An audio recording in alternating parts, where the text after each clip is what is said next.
Liquor scam కేసులో మాజీ MP Vijayasai Reddy ED విచారణకు హాజరయ్యారు. సుమారు 7.5 గంటల పాటు ఈడీ అధికారులు ఆయన్ను ప్రశ్నించారు. లిక్కర్ స్కామ్కు తనకు ఎలాంటి సంబంధం లేదన్నారు విజయసాయిరెడ్డి. ప్రశ్నలు, ఎంక్వైరీలు ఏమీ జరగలేదని, కేవలం తన ఫోన్లో ఉన్న డేటా ట్రాన్స్ఫర్ కోసమే పిలిచారని అన్నారు. లిక్కర్ స్కామ్ కేసు విచారణలో ఇప్పటి వరకు తాను రాజ్ కేసిరెడ్డి పేరు తప్ప మరో పేరు చెప్పలేదని స్పష్టం చేశారు. స్కామ్లో ఏం జరిగింది, ఎలా జరిగింది చెప్పగలిగిన వ్యక్తి ఆయన మాత్రమే అని కూడా అన్నారు. సిట్ అధికారులకైనా ఈడీ అధికారులకైనా ఇదే చెప్పానన్నారు విజయసాయిరెడ్డి.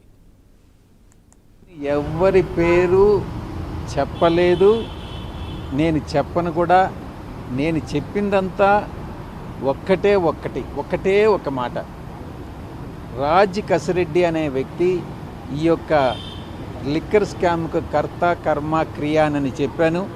ఆ రోజు చెప్తాను, ఇప్పుడు చెప్తాను, ఇంకే రోజైనా చెప్తాను. నేను ఇంకా ఎవరి పేర్లు చెప్పలేదు, నాకు తెలియని కూడా తెలియదు. రాధాకృష్ణ గారు ఇలాంటివి ఊహాజనితమైనటువంటి ప్రశ్నలు వేస్తుంటారు. లిక్కర్ పాలసీ ఫ్రేమ్ చేసిన తర్వాత ఆ మీటింగ్ ఏదైతే ఉందో అది జరిగింది. నేను కూడా మీ యొక్క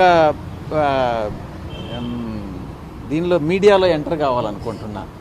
అలాంటప్పుడు నన్నెందుకు ఈరోజు మళ్ళీ మిమ్మల్ని మీడియానే దూషించేటట్టు చేస్తే నన్ను నేను దూషించుకున్నట్టు అవుతుంది.